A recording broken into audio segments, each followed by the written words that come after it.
اعوذ باللہ من الشیطان الرجیم بسم اللہ الرحمن الرحیم۔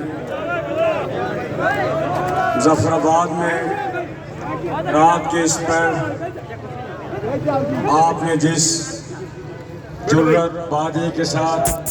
دل جمی کے ساتھ رات گئے تک آپ سارے لوگ اہلیان ظفر آباد ڈویژن سے تعلق رکھنے والے بالخصوص ظفر آباد کے شہری جنہوں نے آج کی اس شہدائے عوامی حقوق کو کامیاب بنانے کے لیے، ان کا جہم شہادت بنانے کے لیے پوری جرت اور بہادری کے ساتھ اس کانفرنس کا انعقاد کیا۔ سب سے پہلے میں اس یوم شہادت کے موقع پہ اس پنڈال میں آپ کے سامنے لگی ہوئی یہ تصویر جو اوپر لگی ہے، جو کشمیری قوم کے عظیم رہنما، عظیم محسن شہید مقبول احمد بٹ کی تصویر لگی ہے۔ میں اس موقع پہ شہید مقبول احمد بٹ کو، شہدائے جموں کشمیر کو، شہدائے گلگت کو اور شہدائے عوامی حقوق کو خراج عقیدت پیش کروں گا، اور ساتھ بھارتی مقبوضہ جموں کشمیر میں ہمارے جو کشمیری بھائی یاسین ملک، شبیر شاہ، آسیہ اندرابی سمیت جتنے بھی آزادی پسند وہاں پہ گرفتار ہیں ہندوستان کی جیلوں میں، بھارتی مقبوضہ کشمیر کی جیلوں میں، میں اس موقع پہ ان کی جدوجہد آزادی کے لیے ان کی قربانی کو سلام پیش کروں گا۔ اسی طرح گلگت بلتستان کے اندر عوامی ایکشن کمیٹیز کے وہ باجرت ہمارے ممبران احسان علی خان ایڈوکیٹ اور ان کے دیگر جتنے بھی ساتھی ہیں، جنہوں نے اسی طرح کی وہاں پہ ایک عوامی حقوق کی تحریک جاری و ساری ہے، اسی عوامی حقوق تحریک کے جرم میں انہیں بھی وہاں پہ پابند سلاسل کیا گیا۔ حقوق مانگنے کے جرم میں ان پہ مقدمات درج کیے گئے۔ میں جموں کشمیر جوائنٹ عوامی ایکشن کمیٹی کی طرف سے اس اسٹیٹ کی وساطت سے گلگت بلتستان کی عوامی ایکشن کمیٹی کے تمام قائدین کو، تمام ممبران کو اس بات کی یقین دہانی کرواتا ہوں، کیونکہ ہمارے دکھ، ہمارے درد، ہمارے غم سانجھے ہیں۔ ہم ان کو یقین دلاتے ہیں کہ آپ اور ہم ایک ہی طرح کی جدوجہد کر رہے ہیں، ایک ہی وطن کا حصہ ہیں۔ ایسے میں آپ کی جدوجہد کو ہم نے مستقبل کے اندر ان دونوں جدوجہد کو مل کے آگے بڑھانا ہوگا۔ اس مشکل گھڑی میں ہم آپ کے ساتھ اظہار یکجہتی بھی کرتے ہیں، آپ کے ساتھ اظہار ہمدردی بھی کرتے ہیں۔ مجھ سے پیش رو کرنے نے بڑی تفصیل کے ساتھ تمام باتیں رکھ لی۔ میں کوشش کروں گا کہ جو چند باتیں جو رہ چکی ہیں یا جو ضروری ہیں اس پہ بات کروں گا، کیونکہ بہت رات بیت چکی ہے۔ ایک بات کیونکہ پچھلے دنوں ہمارے جو مذاکرات ہوئے جس میں شوکت صاحب اور امتیاز اسلم صاحب بھی موجود تھے، اس حوالے سے جو میں آپ سے کہنا چاہتا ہوں کہ جنوری میں اس سے قبل ہمارے مذاکرات ہوئے، جو چیزیں معاہدے کے اندر موجود تھی، جو ہمیں جنوری کے اندر 2 جنوری کو مذاکرات میں جو ہماری تمام معاہدے کے اندر جو چیزیں موجود تھی، اس کے اندر جو پروگریس ہمیں دکھائی گئی، جو ورکنگ دکھائی گئی، وہی ورکنگ چند دن قبل جب یہاں پہ 11 تاریخ کو مذاکرات ہوتے ہیں انہی چیزوں کو ریپیٹ کیا گیا۔ تو اس حوالے سے میں جو آپ سے کہنا چاہتا ہوں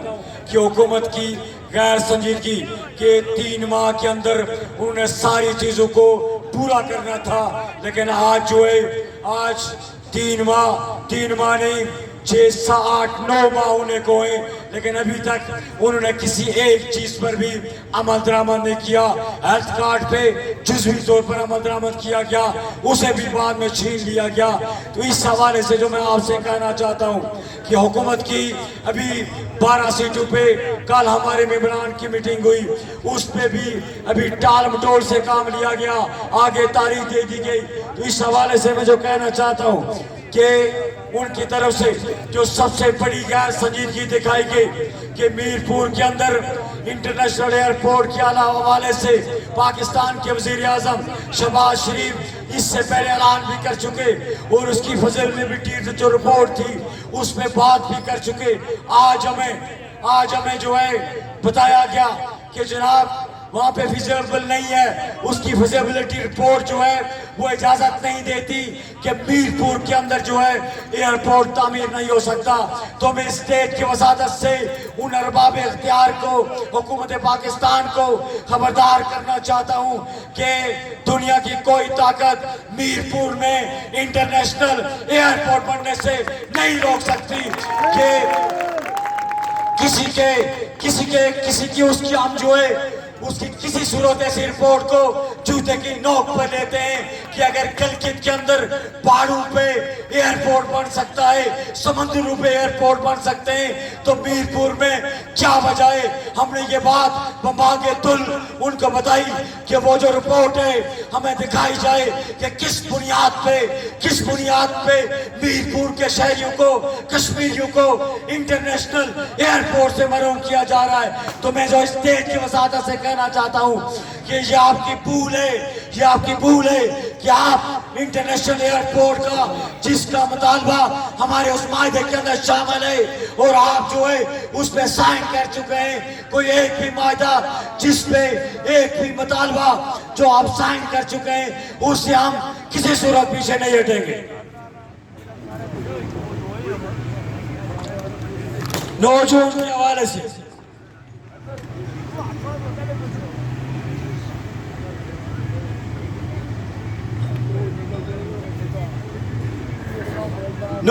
حوالے سے جو میں کہنا چاہتا ہوں, کیونکہ باتیں تفصیل سے ہو گئی. ایک تو یہ کہ 9 جون کا جو لانگ مارچ ہے وہ صرف معاہدہ مظفرآباد پہ نہیں ہے. یہ حکمرانوں کو ہم نے اس دن بھی امیر مقام اور اس کے وہ جو سارے آئے تھے 2 ٹوک انداز میں اپنا لیٹر بھی تھما لیا تھا اور بتا دیا تھا کہ صرف معاہدہ مظفرآباد نہیں ہے, آپ کو ہمارے اس چارٹر آف ڈیمانڈ کے مطابق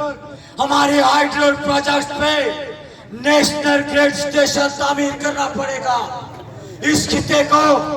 لوڈ شیڈنگ سے مستثنی کرنا پڑے گا. یہ ہمارے چارٹر آف ڈیمانڈ کے اندر موجود ہے. ہمارا یہ جو مارچ ہو رہا ہے یہ معاہدہ مظفرآباد, چارٹر آف ڈیمانڈ اور ساتھ انتخابی اصلاحات پہ کیا جا رہا ہے. یہ قبول جائے کہ ہم معاہدے پہ ایک دوسرا معاہدہ لینے کے لیے مظفرآباد آئیں گے, یہ بات کسی صورت نہیں ہو سکتی. معاہدے پہ معاہدے نہیں ہوتے. اب کی بار ہم آئیں گے تو ہم مظفرآباد رکیں گے, ہم راستے میں نہیں رکیں گے. یہ جوائنٹ عوامی ایکشن کمیٹی اعلان کر چکی ہے. اس حوالے سے جو میں کہنا چاہتا ہوں ان ارباب اختیار سے اور ان کے پیچھے جو رکاوٹ بن رہے ہیں اسٹیبلشمنٹ کی صورت میں ہماری ان چیزوں کو سبوتاژ کرنا چاہتے ہیں, ہمیں بنیادی حقوق سے محروم رکھنا چاہتے ہیں, ان سے بھی میں کہنا چاہتا ہوں کہ اب کی بار ہم آئیں گے تو ہم کسی کاغذ کو آپ کے کسی کاغذ کے ٹکڑے پہ واپس نہیں جائیں گے. اس حوالے سے جو میں آپ سے کہنا چاہتا ہوں کہ اگر ہم ان عظیم شہداء ان کے نقش قدم پر چلتے ہوئے ان کا لہو ہمارے سامنے ہے, ان کی قربانی, زخمیوں کی قربانی, تو پھر ہمیں میرپور, پونچھ ڈویژن, مظفرآباد ڈویژن کو 9 جون مظفرآباد والوں یہ بات ذہن نشین کر لو کہ 9 جون کو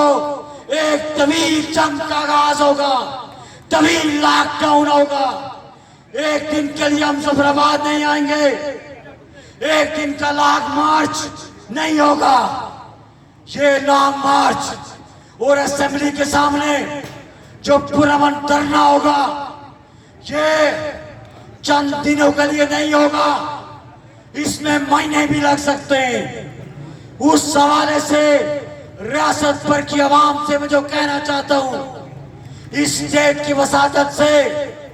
کہ 9 جون جب آپ گھروں سے نکلیں گے تو پوری تیاری کے ساتھ نکلیے گا، اپنے کپڑے، اپنا بستر، اپنی چادریں، ساری چیزوں کا اہتمام کرتے ہوئے، اور جس طرح خواجہ مہران نے کہا کہ جوائنٹ عوامی ایکشن کمیٹی نے یہ طے کیا ہے کہ ہر ڈسٹرکٹ، ہر ضلع اپنا کھانا پینا، اپنا راشن، اپنا بندوبست کر کے اپنے ضلعوں سے نکلے گا۔ اس حوالے سے میں جو آپ سے کہنا چاہتا ہوں، ایک تو یہ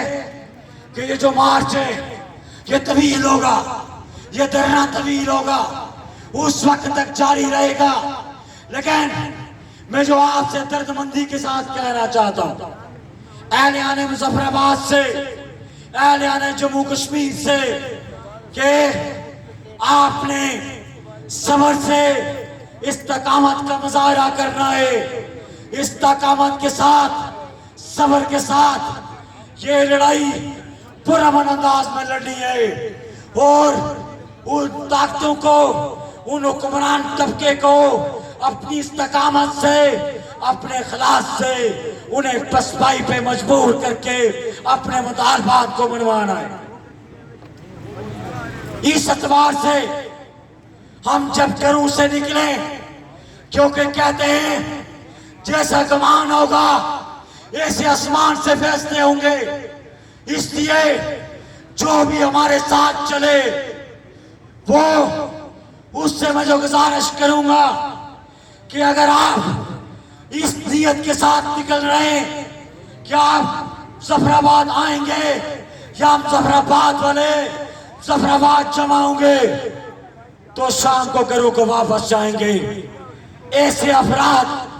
ہمارے لانگ مارچ میں آنے کی زحمت نہ کیجیے گا۔ میں جو کہنا چاہتا ہوں کہ 9 جون جب ہم گھروں سے نکلے، اپنی ماؤں، بہنوں، معصوم بچوں سے، بزرگوں سے دعاؤں کے ساتھ، اس یقین کے ساتھ، اپنے رب تعالیٰ پہ بھروسہ کرتے ہوئے، اس امید کے ساتھ، اس یقین کے ساتھ کہ جب ہم واپس آئیں گے، واپس اپنے گھروں کو لوٹیں گے، گھروں کو لوٹیں گے، اگر زندہ بچ کے تو پھر ہم فتح کے بغیر واپس اپنے گھروں کو نہیں جائیں گے۔